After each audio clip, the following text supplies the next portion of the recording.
धन्य आम्ही जन्मालो, धन्य आम्ही जन्मालो,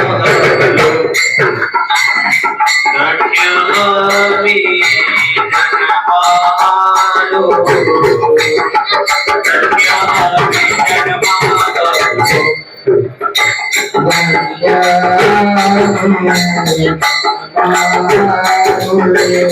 धन्य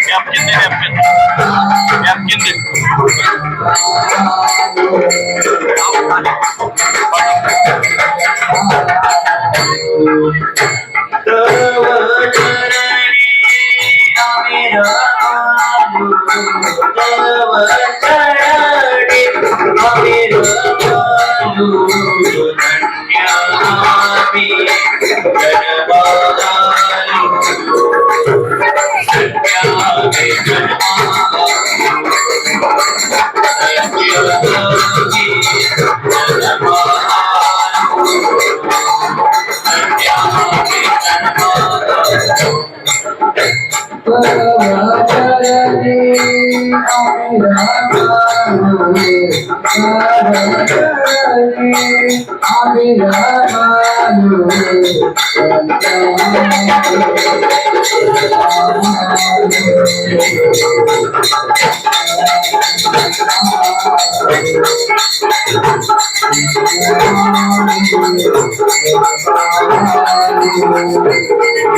इकडं बसा की तुम्ही इकडं जागा आहे की बसायचं बसा नाही बसा बसा बसा इकडे बसा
गुरु ब्रह्मा गुरुर्विष्णु गुरुर्देवो महेश्वरा गुरुर्साक्षात् परं ब्रह्म तस्मै श्री गुरुवे नमः। ब्रह्मानन्दं परमसुखदं केवलं ज्ञानमूर्तिम् दण्डवादितं गगनसदृशं तत्त्वमस्यादिलक्षणम् एकं नित्यं विमलमचलं सर्वधी साक्षिभूतम् भावातीतं त्रिगुणरहितं सद्गुरुं तं नमामि। जगदीश्वर जगदुत्पत्ति जगवुद्धारक जगत्पति जगत्पालकाय जगद्गुरु स्वामी समर्थ नमोस्तुते। श्री अनंत कोटी ब्रह्मांड नायक राजाधिराज योगीराज माई बाबा कलकोट सद्गुरु श्री स्वामी समर्थ महाराजांच्या पावन पवित्र चरण कमलावर साष्टांग अनंत कोटी प्रणिपात। देखा नवल तया प्रभूचे अद्भुत प्रेम भक्ताचे जे सारथ्य बन पार्थाचे करीत असे।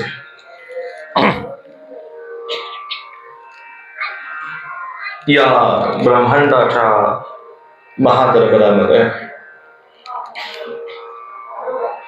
गेले अनेक वर्षापासून तुम्ही आम्ही सर्वच जण सद्गुरु महाराजांच्या चरण सेवेमध्ये आहोत। सद्गुरु सेवा काय आहे, सद्गुरु सेवा केल्यानंतर काय होतं, याचं मूर्तिमंत अनंत उदाहरण आहेत। आणि त्यापैकी एखादाची जर वर्णी जर लागली असेल तर माझ्यासारख्या पामराची एक वर्णी त्या ठिकाणी लागली असं म्हणायला हरकत नाही। मज पामरा काय थोर बन पायीची वाहन पायीच बरी। जोडा किती भारी असला, सोन्याचा जरी जोडा तुम्ही केला तरी तो पायीच ठेवला जातो, तो डोक्यावर घेतला जात नाही। पण डोक्यावर मात्र नक्कीच पादुका घेतल्या जातात, ते केवळ सद्गुरूंच्याच घेतल्या जातात। सर्वसामान्य माणसाच्या पायातला जोडा कितीही अमूल्य असू दे, त्याला हिरे रत्न जडित असू दे, त्याला डोक्यावर घेऊन कोणी चालत नाही।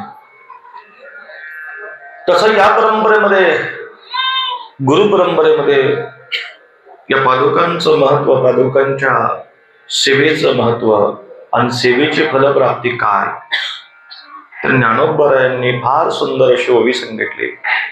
की देखा नवल तया प्रभूचे. प्रभूचं नवल काय, देवाचं नवल काय, ज्ञानोबा सांगा. देखा नवल तया प्रभूचे. देखा शब्द वापरलाय मराठी व्याकरणामध्ये, याला आश्चर्यवाचक शब्द म्हणतात. अचानक काहीतरी बघले, बघा बघा काय झालं, असं वेगळं काहीतरी आश्चर्यकारक काही गोष्ट घडली की आपण हा शब्द वापरतो. म्हणून ज्ञानोबरांनी सुद्धा सुरुवात करताना देखा इथून सुरुवात केली. एवढं नवल काय आहे, देखा नवल तया प्रभूचे. प्रभूचं नवल पहा. नवल म्हणजे काय, आश्चर्य, विशेष, वेगळंपण, की जी कधी कोणी पाहिलं नव्हतं. आणि काय नवल आहे, तर अद्भुत प्रेम भक्तांचे. भक्ताचं प्रेम इतकं आहे, त्या भक्ताच्या प्रेमामुळं देवाला नवल करावं लागलं, देवाकडून नवल घडलं. काय नवल घडलं, तर देखा नवल तया प्रभूचे अद्भुत प्रेम भक्ताचे, जे सारथ्यपण पार्थाचे करीत असे. अखिल कोट विश्वाचा चालक मालक आहे कोण, भगवान. त्याचं नवल काय, की तो अर्जुनाच्या रथाचं घोडं हाकण्याचं काम करतोय. लक्षात येते का तुमच्या, सारथी झाला अर्जुनाचा. कशामुळे झाला, भक्ताच्या अर्जुनाच्या अद्भुत प्रेमामुळे झाला. ही नवल आहे. कोणी कोणाचं गाडी चालवल का, जगाची गाडी चालवणारा माणूस, विश्व चालवणारा परमात्मा परमेश्वर. तो परमेश्वर असा परमेश्वर की अनंत कोटी ब्रह्मांडाचा मालक आहे. तो मालक महाराजा अर्जुनाचा रथ चालवण्याचं कार्य करतो. आणि हे नवल आहे बरं का. नवलीची गोष्ट अशी, नवलाईची गोष्ट अशी. मी आज ओवी वेगळीच घेणार होतो. नेहमी असं असतं माझं, मला ओवी सांगायची असती एक, आणि गादीवर बसल्यानंतर बोलणं होतंय एक. हे बी नवलच आहे बरं का. तुम्हाला वाटतंय आज ऐकायला काहीतरी वेगळं मिळेल नेहमीपेक्षा, पण त्याच्यापेक्षा काहीतरी अद्भुत ऐकायला मिळतं, हेही नवलच आहे का नाही. कधी न बोलणारी बाई जर अचानक इतक्या वर्ष तिचं निज भांडण आहे शेजारणीचं, आणि अचानक म्हणले ताई जेवला का, नवलच झालं का. ही तर माझ्या घरासमोर काल लिंब टाकत होती, आज पेढा घेऊन कशी काय आली, ती खाणार नाही बाई पेढा. नवल आहे का नाही. तुमच्या आमच्या जीवनात नवल काहीच नाही, हे साधी नवल आहे. पण माझ्या भगवंताचं नवल अलौकिक आहे. माझ्या भगवंताचं नवल अलौकिक आहे, आणि ते नवल अलौकिक होण्यास कारण हा भक्त ठरतो. एका मते, एका अर्थे भगवंत त्या अर्जुनाचा दास झाला. एका मते एक गंमत सांगू का. जो परमात्मा पंढरदेश पांडुरंग जगाचा चालक मालक, तोच नारायण दशावतारापर्यंत अनेक अवतार घेतलेला आमचा भगवंत अक्कलकोट स्वामी महाराज, पूर्ण ब्रह्म, तो भगवान महाविष्णू अनेक अवतारामध्ये कुठल्याच असुराला घाबरला नाही. ना रावणाला घाबरला, ना कंसाला घाबरला, ना हिरण्यकश्यपाला घाबरला, किंबहुना कोणत्याच असुराला घाबरला नाही. तर घाबरत होता एकालाच, आमच्या तुकोबरायाची धर्मपत्नी आवली जिजाऊ साहेबांना. थर थर थर थर थर कापायचा तो पंढरीश पांडुरंग. का घाबरत होता, कारण ती आवली तुकोबरायांची सेवा करत होते. आणि जो भक्तांच्या, देवाच्या भक्तांची सेवा करतो त्याचा दास भगवंत होत असतो. कळते का मला काय म्हणायचं. हा त्याच्या मागे पुढे धावत असतो, मागे पुढे उभा राहे संभाळी. आणि म्हणून परमात्मा असा आहे की अनंत एक सुद्धा क्षण वयानं जन्मोजन्मी तुकोबरायांनी ज्यांचं भजन केलं, माझी मदत झाली अनावराच्या. जन्मोजन्मी अवतार घेतले, अनंत अवतार घेतले, देवाचा अवतार वर भक्ताचा अवतार झाला. पण एकमेव अशा अवतारामध्ये तुकोबरायांच्या अवतारामध्ये त्यांच्या धर्मपत्नी जिजाऊ साहेब हिला मात्र देव प्रचंड घाबरला. का घाबरला? तर त्याचं एकमेव कारण आहे की ती तुकोबरायांची सेवा करत होते. आणि तुकोबराय कुणाची सेवा करत होते? पंढरीश पांडुरंगाची. सूत्र फार सोपं आहे. जो देवाची पराकुटीची सेवा करतो त्याची ज्यांनी सेवा केली त्याच्या माग भगवंत असतो. तुमचं सगळ्यांचं उलट झालंय. येते का लक्षात मला काय म्हणायचं? तुम्ही सगळे कुठे चाललाय? देव प्रसन्न कधी होतो माहितीये का? तुम्हाला एक सूत्र सांगतो, अगदी देवात जवळ जाण्याचं. देव तुम्हाला उद्याच भेटला पाहिजे, आत्ताच भेटला पाहिजे, इथंच या क्षणी. बघा भेटतोय का नाही? परमात्मा भेटण्याचा एकमेव सोपा मार्ग प्रभू रामचंद्रांना जर प्राप्त करायचं असेल तर भक्ती कोणाची करायची? हनुमंतरायाची करायची. शरण शरण हनुमंता तुझा आलो रामदूता, तुझा आलो रामदूता. हनुमंतरायाची सेवा जर का तुम्ही केली की प्रभू रामचंद्र प्रसन्न झाले. पण हनुमंतरायांची सेवा करताना कशी करायची? जय हनुमान ज्ञान गुण सागर अजिबात. श्रीराम जय राम जय जय राम. लक्षात येते का तुमच्या? हनुमंतरायाची सेवा करायची. मग कशी करायची? श्रीराम जय राम जय जय राम. हनुमंतरायाला तुम्ही रुईच्या पानाची माग घातली, तुम्ही त्याच्या अंगावर तेल ओतलं. लक्षात घ्या.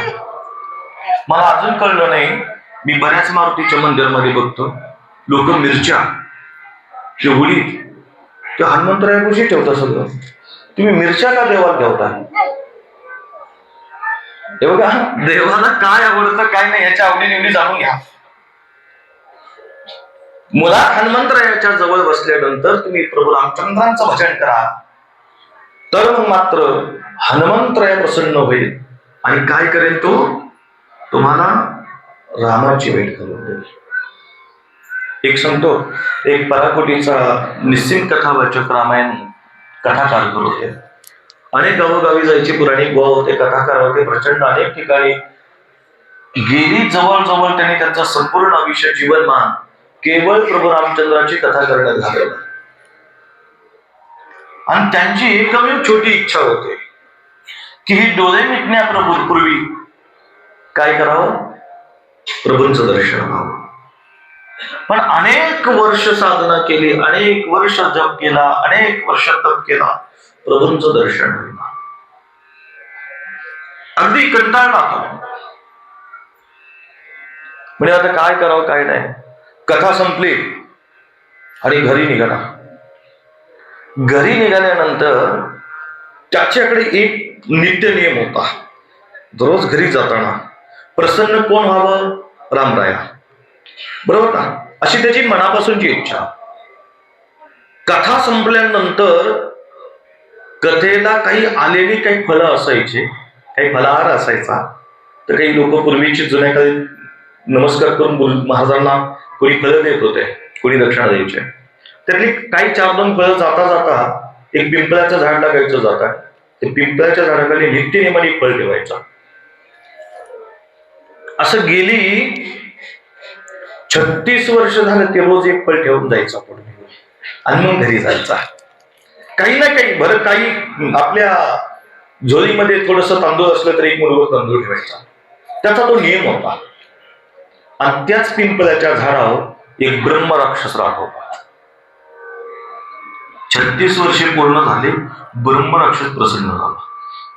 जे खाली उतरला, म्हणलं महाराज मी तुमच्यावर प्रसन्न आहे.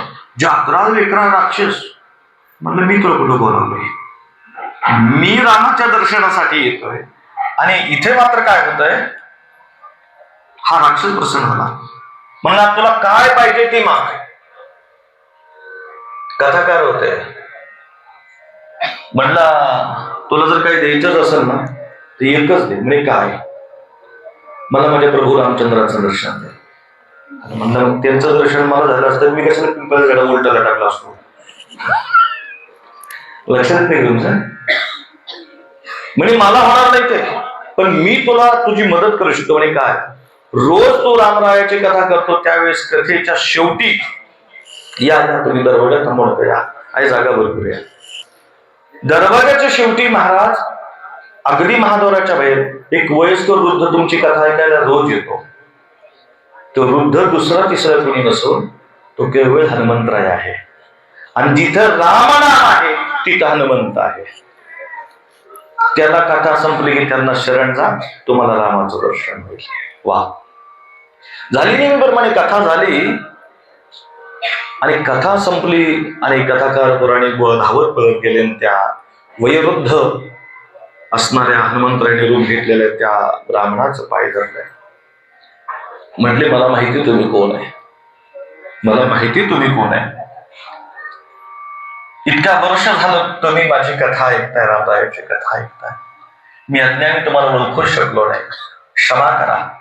पण मला मात्र आता तुम्ही जोपर्यंत देवाचं दर्शन देत नाही, रामरायाचं दर्शन देत नाही, तोपर्यंत तुमचे पाय सोडणार नाही.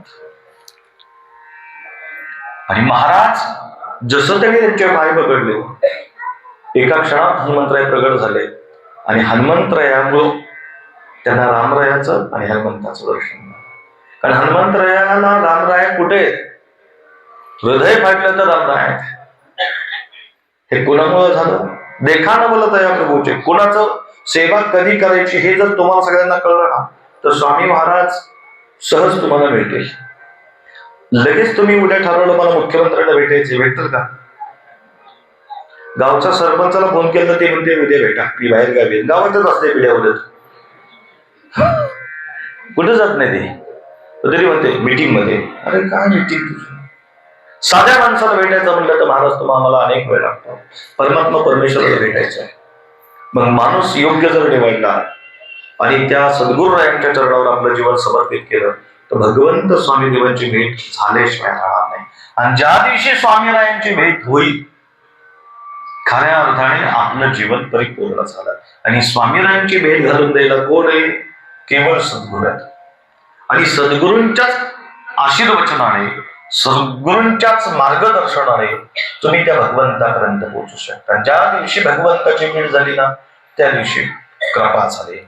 त्याचं कारण असं आहे की देखा नवलत या प्रभूचे अद्भुत प्रेम भक्ताचे.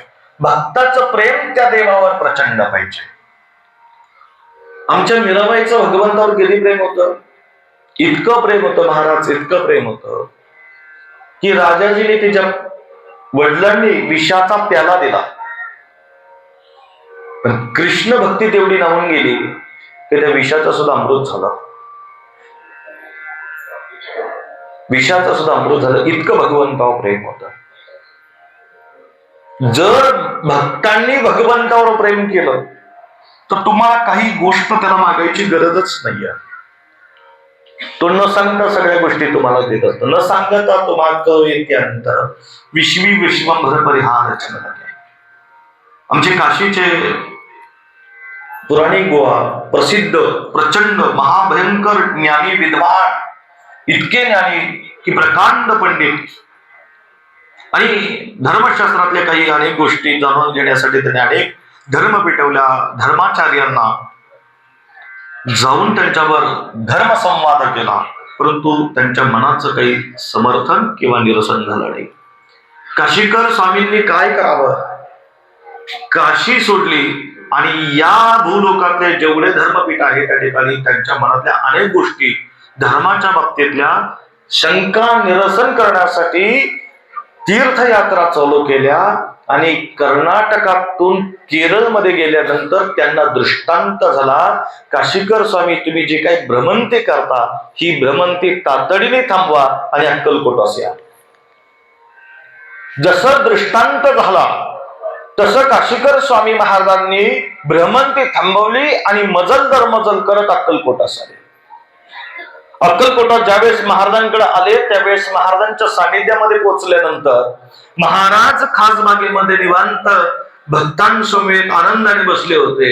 आणि ज्या क्षणी काशीकर स्वामी महाराज स्वामी समर्थ महाराजांच्या पुढे उभे राहिले, महाराज आमच्या स्वामी महाराजांनी त्या काशीनाथ महाराजांकडे पाहिलं आणि मोठ्या प्रेमाने शिवहर शंकर नमामि शंकर शिवशंकर शंभो, हे गिरिजापती भवानी शंकर शिवशंकर शंभो, एवढाच नेहमीचा मंत्र म्हटला.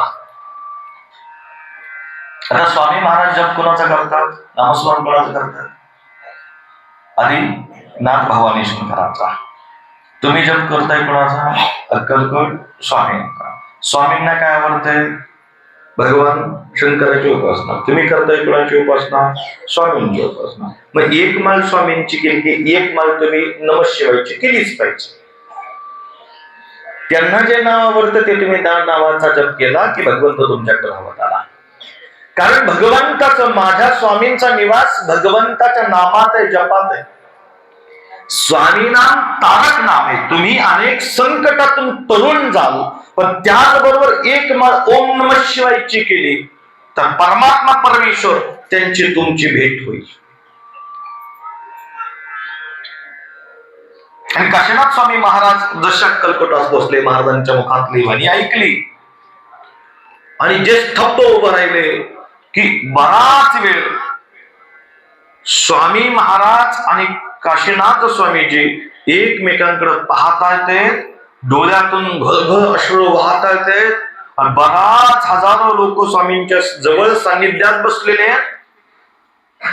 15 मिनिटं झाली, अर्धा तास झाला, 1 तास झाला, अवस्था तीच. दोघेही एकमेकांकडे पाहता येते, दोघांच्या डोळ्यातून एक घळघळ अश्रू वाहता येते. 1.5 तास झाला, 2 तास झाला, 2 घटिकाच्या पुढे गेला काळ. सगळे बसलेले आवाज झाले. आतापर्यंत स्वामी महाराजांच्या चरित्र पर्वकालामध्ये, चमत्काराच्या पर्वकालामध्ये असा चमत्कारच पाहिला नव्हता. कोण हा सज्जन आहे की त्याच्या समोर अक्कलकोट स्वामी महाराज उभे राहिलेले आणि काशीनाथ स्वामी स्वामींकडे पाहतात आणि अक्कलकोट स्वामी काशीनाथ स्वामींकडे पाहतात. दोघांची नजराला नजर भेटली जाते आणि 2 घटिका ओलडून गेले तरी डोळ्यातले अश्रू थांबत नाही. या 2 घटिकामध्ये एकही संवाद नाही, एकही शब्द देवाचा भक्ताचं बोलणं नाही. तो प्रसंग 2-2.5 तास होऊन गेला. 2.5 तासानंतर महाराज आसनावर बसले आणि भाविक दर्शनाला निघाले. पुढे 3 महिने 6 महिने महाराजांच्या अक्कलकोटात काशीनाथ भवानी स्वामींची सेवा केली. आणि पुन्हा ज्यावेळेस त्यांना परतीचा प्रवास करायचा, आता विचारायला आले होते काय? शंका समाधान, अनेक प्रकारचे प्रश्न की त्या प्रश्नाची उत्तर स्वामीजींनी द्यावी म्हणून देवांकडे आला. पण पुन्हा देवांकडे पाहिल्यानंतर मात्र त्याची अवस्था अशी व्हायची की तो त्याच्याकडे पाहिजे, देवाकडे पाहिलं स्वामी देवांकडे की घळघळ अश्रू नुसत्या वाहत राहायच्या. आम्ही अनेक भक्तांची अशी अवस्था होती की स्वामींच्या पुढे बसलो की घळघळ डोळ्यातून पाणी येतात. ऐक नाही, कंठी प्रेम दाटे नैनी नीर लाटे. देवाचं प्रेमाने भजन केलं, देवाकडे प्रेमाने भजन केलं, देवाचं प्रेमाने भजनाचं नाम घेतलं कंठात की डोळ्यात पाण्याच्या धारा चालू होतात. पण तुमच्या आमच्या धारा किती वेळाच्या आहेत? किती वेळाच्या आहेत? 5 सेकंद, 10 सेकंद, फार फार 1 मिनिट, 2 मिनिट. ठीक आहे, 2 मिनिटात मी गेलो होईपर्यंत डोळ्यातलं पाणी संपतं. इथं महाराज आता यात नवल ऐका बघा. तुम्ही देवापाशी बसल्यानंतर रडता, यात काहीच नवल नाही. पण देव रडलाय का तुमच्यासाठी? देव रडला का? नाही. पण आमच्या अक्कलकोटात हे नवल घडले. देखा नवल तया प्रभूचे अद्भुत प्रेम भक्ताचे. काशीनाथ स्वामी महाराजांचं एवढं प्रेम स्वामींवर होतं की देव सुद्धा त्यांच्याकडे बघितल्यानंतर धाई करून रडत होता. धाई करून रडत होते स्वामी महाराज. बर, स्वामी महाराज म्हणजे बालोत्मत्त पिशाच वेशाय, पण अवस्था अडीच घटिका काशीनाथ स्वामींकडे पाहिल्यानंतर बघत राहायचं. बराच 2 वेळा ही घटना घडली आणि अनेक लोकांना काही समजेनासं झालं, उमजेनासं झालं. आणि दत्तात्रय पुराणिक नावाच्या अक्कलकोटामध्ये एक सदग्रस्त आले होते जे महाराजांच्या सेवेत होते. तर दत्तात्रय पुराणिकांकडं काशीनाथ बुवा गेले. त्यावेळेस ही जी घटना घडली होती त्यावेळेस ही घटनेला साक्षीदार म्हणून दत्तात्रय पुराणिक महाराज सुद्धा त्या दरबारामध्ये होते. दत्तात्रय पुराणिकने काशीनाथ स्वामी आपल्या मठामध्ये येतात हे पाहिल्यानंतर उठले, त्यांना आदरातिथ्य दिलं, त्यांना बसायला आसन घातलं, त्यांना जलपान दिलं आणि त्यांच्याकडे पाहिलं. दोघांची नजर वेड झाली. ज्या शंका आणि ज्या काही विचारायला आलेले काशीनाथ स्वामींचे जे काही अनेक विचार होते, प्रश्न होते, ते प्रश्नाचं उत्तर प्रश्न न बोलता पुराणिक दत्तात्रय पुराणिक स्वामींनी देऊन टाकलं. पण याच्यामध्ये सगळ्यात महत्वाचं, जाता जाता दत्तात्रय पुराणिकने एक प्रश्न विचारला, काशीनाथ स्वामीजी, मी 2 वेळा तुमची स्वामींची भेट पाहिली. 2.5 तास तुम्ही दोघे एकमेकांकडे पाहताय आणि घरघरून डोळ्यातून तुमच्या पाणी येत आहे. असं पहिल्या भेटीमध्ये मी तुम्हाला पाहिलं, त्यावेळेस पहिल्या भेटीमध्ये तुम्ही स्वामींकडे पाहायचा, नमस्कार करायचा, साष्टांग, पुन्हा उठायचा, पुन्हा रडायचा, पुन्हा नमस्कार करायचा. असं 2-2.5 तास झालं. काय तुम्ही पाहिलं स्वामींकडं की ज्याच्यामुळे तुमच्याकडे डोळ्यात घरघर पाणी यायला लागलं आणि 2.5 तास तुम्ही साष्टांग प्रणिपात केला? विचार झाले मला. काय सांगावं काशीनाथ स्वामींनी माहिती आहे? काशीनाथ महाराजांचं वाक्य दत्तात्रय पुराणिकांना ऐका. ज्या परब्रह्मासाठी जन्मजन्मी लोकांचे जातात ते परब्रह्म हे दुसरं तिसरं कोण नसून या अक्कलकोटात अवतीर्ण झाले आणि ते परब्रह्म म्हणजे केवळ श्री स्वामी समर्थ महाराज आहे. आणि ती इतकी प्रेममूर्ती आहे, इतकी कृपावंत आहे की माझं आणि स्वामींचं जन्मोजन्मीची नाती मला त्या काळामध्ये, त्या लीलया अवस्थामध्ये मला पाहायला मिळाली. त्या 2.5 तासामध्ये, 2.5 घटिकामध्ये, 2 घटिकामध्ये स्वामी महाराजांनी मला परब्रह्म म्हणजे काय, परब्रह्माचं गूढ ज्ञान काय, रहस्य काय, ते सगळं त्या 2.5 तासात सांगितलं. याच्यामध्ये हेच नवल आहे. देव इतकं नवल करतो, तुमच्या अंतःकरणातली एखादी गोष्ट देवाला मागण्यापूर्वी जे तुम्हाला मिळतं याला नवल म्हणायचं. ज्या दिवशी तुम्ही फक्त देवापुढे बसून फक्त काही ना काही मागत राहाल तोपर्यंत काहीच मिळणार नाही. पण केवळ तुम्हाला देव दिसल्यानंतर तुमचं दुःख निघून जाईल, तुम्ही मागायच्या सगळ्या गोष्टी विसरून जाल, त्या दिवसापासून तुम्हाला सगळं काही मिळत जाईल. लक्षात येते का तुमच्या? जोपर्यंत तुम्ही स्वामीजींच्या समोर बसाल, हात जोडाल आणि काहीतरी मागत राहाल तोपर्यंत काहीच मिळणार नाही. ज्या दिवशी तुमची अवस्था स्वामींपाशी बसल्यानंतर, माझ्या स्वामी महाराजांकडे पाहिल्यानंतर तुम्हाला काय मागायचंय आणि काय नाही ही ज्या क्षणी विसरून जाल, त्या दिवसापासून स्वामी तुमचे झाले म्हणून समजायचं. त्या क्षणी तुमचे स्वामी झाले आणि तुम्ही स्वामींचेच. देव पाहणे असे गेलं, देव होऊन विचारलं, देखा नवलत या प्रभूच्या दूत प्रेमार्थाचे, जे सारथ्य मन पार्थाचे करीत असे. आणि म्हणून सदा सर्वदा अखंडित त्याची कृपा प्राप्त व्हावी. म्हणून बरेच लोकांचा आज मी स्टेटस पाहिले, बरेच लोक म्हणतात आज नवीन वर्षाची सुरुवात स्वामींच्या दर्शनापासून करा.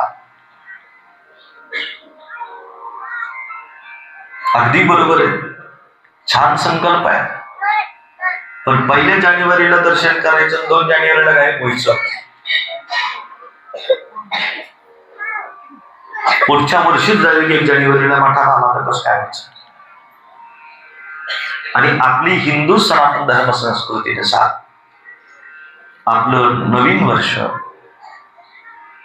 चैत्र शुक्ल प्रतिपदा गुढीपाडव्याच्या दिवशी होतं. जसं नवीन वर्षाचा आरंभ, ज्या क्षणी नवीन वर्षाच्या आगमनाची आतुरता निर्माण होती, नवीन वर्षाचा नवीन सूर्यकिरणाचे नवीन संवत्सराचे किरण भूलोकावर पडतात आणि संपूर्ण सूर्याच्या किरणाने हे ब्रह्मांड नाहून निघतं, पावन पवित्र होतं. त्याच्या दुसऱ्या दिवशी आमच्या जगाच्या मालकाचा जन्म होतो. हे आमचं नवीन वर्ष. आजही आमच्या घराला गुढी 2 दिवस असते. गुढीपाडव्याच्या दिवशी असते, दुसऱ्या दिवशी साधू संत येते घरातोची दिवाळी दसरा, तोही दिवशी गुढी असते. म्हणून तुमचं आमचं हिंदू सनातन धर्म संस्कृतीनुसार आपलंही नवीन वर्षाची सुरुवात ही कधी आहे तर चैत्र शुक्ल प्रतिपदा म्हणजे गुढीपाडवा, हेच आपलं नवीन वर्ष. नवीन वर्षाला आपल्याकडे परंपरा आहेत. आमच्याकडे नवीन वर्षाला नवीन कपडे घातले जातात. आपण जसं कपडे परिधान करून देवाच्या मंदिरामध्ये दर्शनाला जातो, देवाचा आशीर्वाद घेतो, तसंच चैत्र शुक्ल प्रतिपदेला ही वसुंधरा, ही भूमी सगळी जुनी पालवी गळून टाकते, नवीन पालवीला चैत्र पालवी फुटली जाते. आणि ही मांगलिक प्रभा म्हणून आरंभ होत असते. आणि म्हणून अशा या मांगलिक प्रभेला अजून अवकाश आहे. त्याच्यामुळं हॅपी न्यू इयर, नवीन वर्षाच्या शुभेच्छा. प्रवचन सुटल्यानंतर किमान मला देऊ नका, किमान मला देऊ नका. हा, बाकीच्यांना दिलं तर तुमचं इंग्रजी वर्षाप्रमाणे चालतंय. मला काय, आपल्याकडे आज कॅलेंडर बदललं जरी असलं तरी पंचांग अजून आमचं तेच आहे. आमच्याकडे पंचांग चैत्र पाडव्यालाच बदलतं. म्हणून काही सुरुवात आणि काही परंपरा अजूनही आपण जोपासल्या पाहिजेत. कारण ही जी परंपरा आहे आपली नवीन वर्षाची, चैत्र पाडव्याची, दारात सारवण असतंय, ठीक आहे. गोमूत्राने अंगण शिंपडलं जातं, बरोबर ना. आता काही राहिलंच नाही सारवण, पण त्या दिवशी किमान एवढं तरी सारवण होतंय बाबा घरात. ते गुढीचे ते ध्वजा उभारण्यापुरतं तरी होतंय, नाहीतर आता ते सारवणही राहिलं नाही. आणि या गाईच्या गोमूत्राला, गाईच्या शेणाला अनन्यसाधारण महत्व आहे. काल शंकराचार्यांच्या अमृतमयी वाणीतून त्यांनी सांगितलं, म्हणजे सगळे देव गोमातेच्या अंगी आहेत, ठीक आहे. सगळेच्या सगळे देव गोमातेच्या अंगी आहेत. सगळे येऊन बसले, दोघीच राहिल्या, एक लक्ष्मी आणि सरस्वती. आणि बऱ्याचदा उशीर करणाऱ्या एकमेव जर का पर्वकालातला जर का विभाग जर असेल तर हा यांचाच आहे. ही 7:30ला जायचं असेल ना, 2 मिनिटात तयार. तुम्हाला वेळेवर कधी तुम्ही आलाय असं झालंच नाही, कधीच येत नाही. काय असो ते असो बाबा. मी जुन्या पर्वकालामध्ये बऱ्याच अधिक 10 वर्षापूर्वी ते मंगल याज्ञिकी करायचं, घसा तुटून जायचा माझा. नवरी मुलीच्या मामाला विनंती की ताबडतोब नवरी मुलीला व्यासपीठावर घेऊन या. नुकतंच तिने पावडर लावायची सुरुवात करायची. हा त्याच्या तास गेला, 1.5 तास झाला, मग लिस्टिंग. आधी बोंबलून कंटाळलो. ती घोड्यावर बसलेला नवरदेव कंटाळते, ती नाचणारी सुद्धा कंटाळते, ती डबडी वाजवण्यात ती म्हणते नकोच, लग्नच नको. 12:30चं लग्न 3:30ला दुपारी, 3:30ला दुपारी लागायला सुरुवात झाली. नवरी आली आणि मीच लग्न लावाया अंतरपाठ करून होतो. ऐका, आणि पहिलीच मंगलाष्टिका चालू करायची. स्वस्ती श्री गणनाय गंगजमुखम. म्हणजे काका थांबा, नवरीच म्हणली आनंद काय बोल झाला, गेली दक्षिणा म्हणलं. मला ध्यास वाटते नवऱ्या कधी पळते आपली दक्षिणा बोलती, बाकी काय नाही. आता काय झालं, 2 मिनिटात आली, परत गेली. मी म्हटलं आता काय झालं, काय सगळी गडबडली आणि सगळी ते नवरीच्या मागे परत त्या रूम मध्ये, आणि परत आली, लगेच आली. म्हणजे काय राहिलं होतं, म्हणजे सेंट मारायचा. कुठून आणले म्हणलं हे, मी काय पुण्य केले या पोरीचे लग्न लावायला काय. तस सगळे देव येऊन बसले गाईमध्ये, आहे का नाही. आणि या दोघीच राहिल्या. आता इष्टी भरल्या, बऱ्याच लोकांना इष्टी आणल्या तर हात करायचे हातात नाराज. आमची त्रिपुरारी पौर्णिमाला जायचंय का नाही, नावं द्या नावं द्या, अजिबात द्या. ओरडून काटाळणार आम्ही तरी नाही. आणि ज्या दिवशी पालखी निघणार, बस आल्या, बरं एकटी नाही येणार, 7-8 बोकांडी घेऊन येणार. आज तुझं नाव नाही बाई, तो रिझर्वेशन नाही केलं, ज्यांनी 1500 दिले ती बाहेर रे, तू कुठं बसली शिटी कुठलं. काय काय ना प्रचंड अशा काही असे मॉडेल आहेत ना की बस. या दोघींना उशीर झाला, 1-2 मिनिटात प्रवचन संपलाय, जाऊ नकोस, झालं आला इकडे बघा, कोणी जात नाही इकडे बघा. हे असंच असतं, उशीर होतोय का नाही प्रवचनाला तुमच्यामुळे, मागं बघायची काय कारण नाही.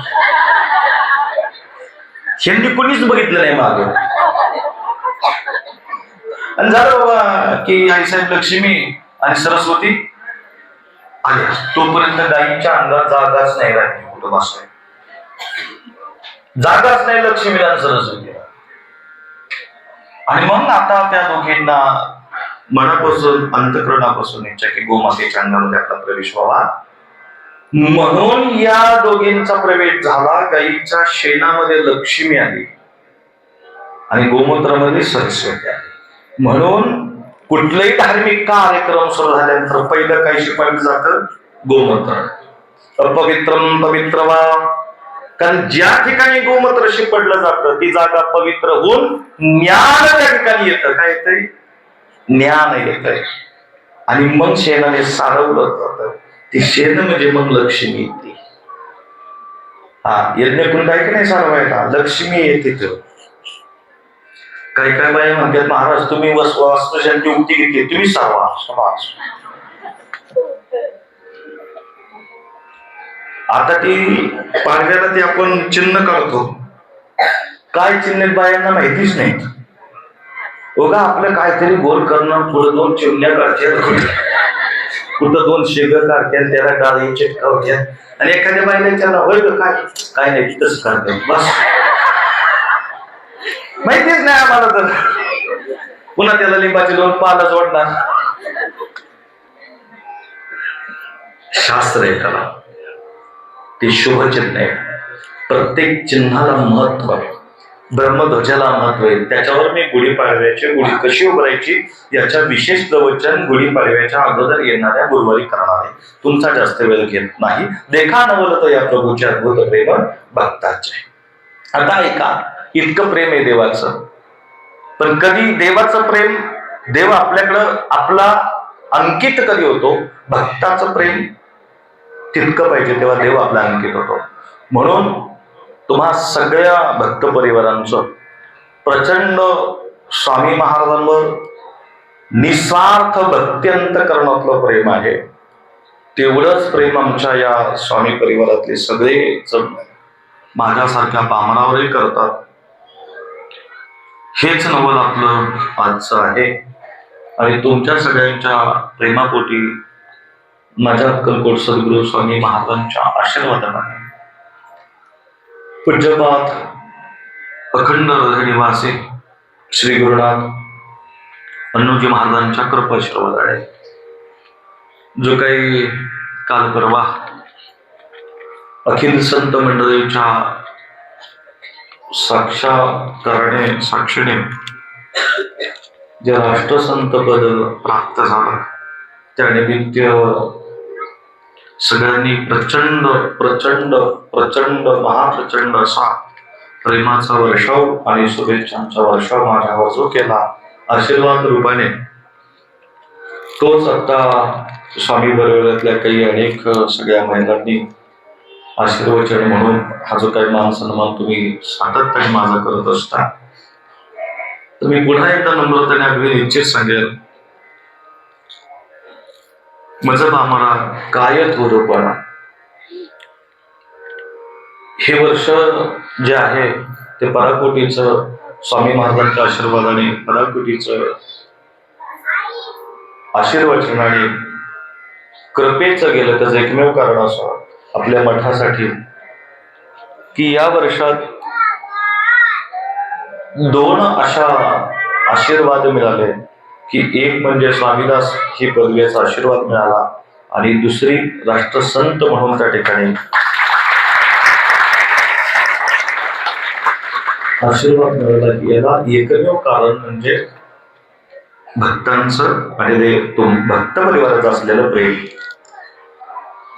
कुणाच्या तुम्हा सगळ्या मायबापाच्या चरणावर साष्टांग कोटी कोटी प्रणिपात करून अगदी हृदयाच्या अंतःकरणापासून तुम्हा सगळ्यांचं मनस्वी आधार. कोणाच्या सगळ्यांना त्या ठिकाणी कार्यक्रमाला यायला नाही जमला म्हणून स्वामी समर्थ गुरुपादुका परिवार या परिवाराने येणाऱ्या रविवारी पुन्हा एकदा अभिनंदनाचा सोहळा ठेवलाय. किती मला असं वाटतं हे माझं पराकुलीचं भाग्य आहे. एवढे हार मी पाहिले नव्हते. एवढे हार मला गळ्यात घातले म्हणजे मानच वाटत. मग मला लक्षात आलं महाराज होणे इतकं सोपं नाही. लोकांना वाटतं बसलेल्या काय महाराजांची मजा आहे. आ किती हार. आ तू ये इकडे इथं बस मग तुला कळत. तशी म्हटलं तर तुम्ही सगळ्यांनी माझ्यावर फार मोठी जबाबदारी दिलेली आहे आणि ही जबाबदारी पार पाडत असताना तुमचं निस्वार्थ असणारं माझ्याबरोबरचं प्रेम आणि स्वामी महाराजांची असणारी आशीर्वचन, सद्गुरूंचं आशीर्वचन, साधू संतांचं आशीर्वचन, अधिकरून तीर्थरूपांचं आशीर्वचन हे सदा सर्वदा मला मिळावं असे मी स्वामींचरणी प्रार्थना करून या भक्त परिवाराने जो काही रविवारी येणाऱ्या 4 तारखेला सकाळी 11 वाजता इथे कार्यक्रम ठेवलेला आहे. तर त्या कार्यक्रमाला सुद्धा सगळ्यांनी उपस्थित राहावं. आता मीच सांगणं योग्य नाही पण त्याच्या मागचा स्वार्थ सांगतो. मी का सांगतोय 4 तारखेला तुम्ही या, कारण तुम्ही अभिवादन करणारे यात नवलच नाही काय, पण त्याच्या पुढे जाऊन नवल सांगतो की त्या ठिकाणी ज्यांनी परमेश्वर जाणून घेऊन आपलं जीवन सद्गुरूंच्या किंवा परमात्मा दत्तात्रयांच्या चरणावर समर्पित केलेले आहेत असे काही अनेक साधू संत 4 तारखेला इथे येणार आहे.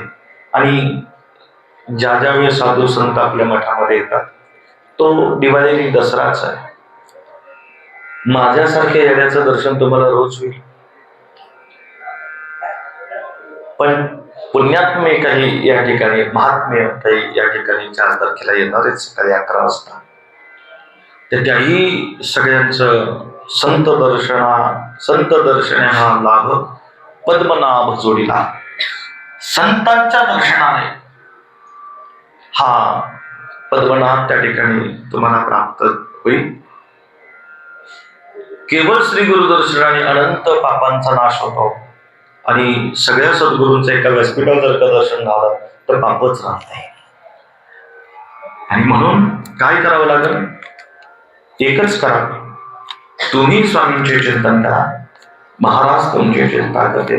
अवधूत श्री गुरुदेव दत्त सद्गुरु श्री स्वामी समर्थ महाराज की. नवीन वर्ष तुमच्यासाठी लोक अक्कलकोटला जातात, तुमचा किमान आवाज हितो जिजुरीपर्यंत. सद्गुरु श्री स्वामी समर्थ महाराज की. सद्गुरु श्री स्वामी समर्थ महाराज की. आता असं डोक्यात ठेवा, काही झालं तरी आवाज अक्कलकोटातच पोहोचला पाहिजे. शेवटचा चान्स, डबल जेव्हा लागलं तर. अजिबात हात खाली करायचं नाही सकाळपर्यंत. अथवा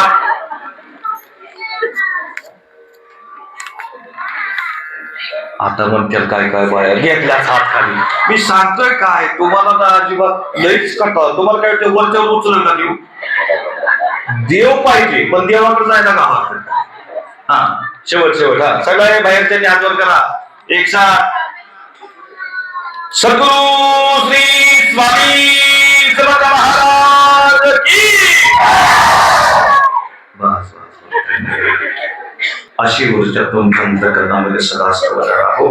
आजच्या अन्नदान सेवा स्वामी बुद्धिपरायण गौरवजी कोतवाल. हा बोलवा. आजच्या असं मध्ये बोलत नको जवळ का हे कुठून जाते. मला लय काही छोटा महाराज आहे त्याच्यामुळे जरा गोळ होतोय जरा. हा आजची अन्नदान सेवा स्वामी बुद्धिपरायण श्री गौरव कोतवाल यांच्या आजच्या अन्नदानाची सेवा आहे. अक्कलकोट सद्गुरु श्री स्वामी समर्थ महाराज त्या गौरवजी कोतवाल आत या तुम्ही. अक्कलकोट स्वामी समर्थ महाराज या कोतवाल परिवाराकडून अशी सदोदित अखंडित सेवा घडावी स्वामी महाराजांच्या चरणाची. आणि ही सेवा घडत असताना त्यांच्या कुटुंबातल्या सकल जीवांच्या मुखामध्ये सद्गुरु स्वामी महाराजांचं नामस्मरण चिंतन अखंड राहो अशी महाराजांच्या प्रार्थना. तिकडं माहिती दे दुसरा तिकडं देखील दुसरा आहे की तिथं जा ना बोलव की तिकडचं माईक वापर.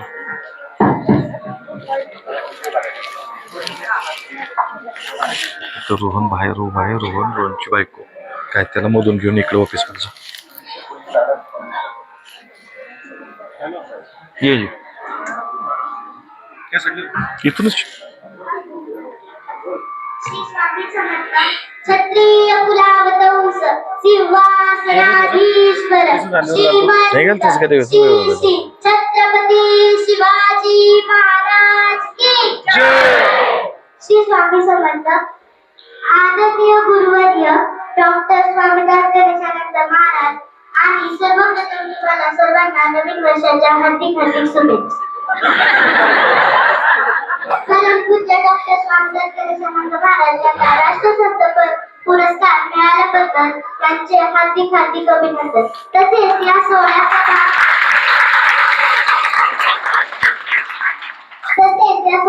भाग होणे हे आम्हा सर्वांसाठी भाग्याचे आहे. आजचा हा मंगलमय सोहळा अत्यंत गौरवस्पर्श आहे. परमपूज्य डॉक्टर स्वामीदास गणेशानंद महाराज यांचे विचार कार्य आणि संस्कार समजायला सदैव मार्गदर्शन करत राहू हीच ईश्वरचरणी प्रार्थना स्वामीचरणी प्रार्थना. एवढे म्हणून मी माझे 2 शब्द थांबवते. श्री स्वामी समर्थ. श्री स्वामी समर्थ. यमाई शिवरी गुरुपादुका सर्व सेवेकरी स्वामी भक्त यांच्याकडून स्वामी संत गुरुवर्य यांना नमन. आमचे मायबाप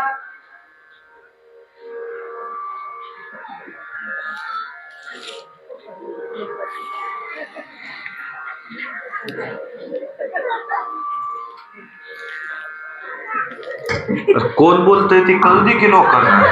मी म्हटलं आवाज येतो कॅसेट लावलंय का काय कुठून आवाज. श्री स्वामी समर्थ. यमाई शिवरी गुरुपादुका मठ सर्व सेवेकरी स्वामी भक्त यांच्याकडून स्वामी संत गुरुवर्य यांना नमन. आमचे मायबाप म्हणजे गुरुवर्य. मायबाप हे 2 शब्द फक्त 2 व्यक्ती नाही तर ते एक संपूर्ण जग आहे. एक माय आणि दुसरी सावली, एक प्रेम आणि दुसरा आधार. मायेच्या स्पर्शाने दुःख विसरते तर बापाच्या आधाराने संकटावर मात करण्याची ताकद मिळते. माय म्हणजे अतंग प्रेम, जणू देवाची दुसरी प्रतिमा. तिची माया कधीच कमी होत नाही. बाप म्हणजे आधार, म्हणजे कुटुंबाचा आधारस्तंभ. ते कठीण प्रसंगात खंबीरपणे उभे राहतात. असेच मायबाप गुरुवर्य आम्हाला लाभले याचा आम्हा स्वामी भक्तांना खूप आनंद आहे.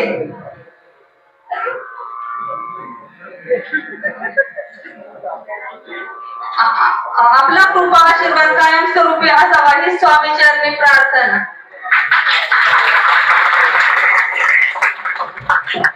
वा धन्यवाद. अगदी हृदयापासून धन्यवाद. आजचे गुरुवारचे अन्नदाते श्री कोतवाल यांचा या ठिकाणी सन्मान या ठिकाणी होत आहे. त्यांनी त्याचा स्वीकार करावा.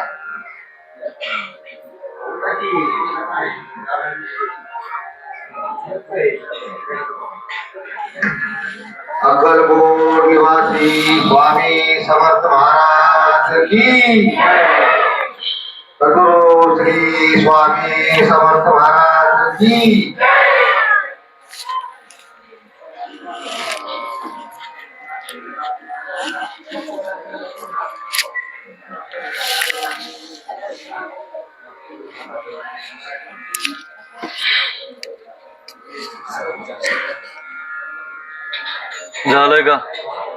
झालंय का तिकडं सांगत जा झालंय म्हणून.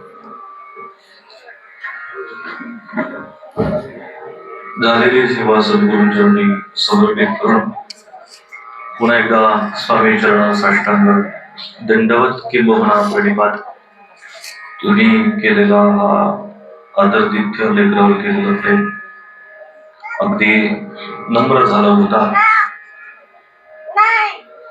अत्यंत नम्रतेने तुमचा आशीर्वाद तुमचं प्रेम हे स्वीकारून सदा सर्वदा अक्कलकोट स्वामी महाराजांची तुम्हा सगळ्या सदोदित अखंडित सेवा करून अशी महाराजांच्या प्रार्थना. अवधूत चंद्र श्री गुरुदेव दत्त सद्गुरु श्री स्वामी समर्थ महाराज की जय.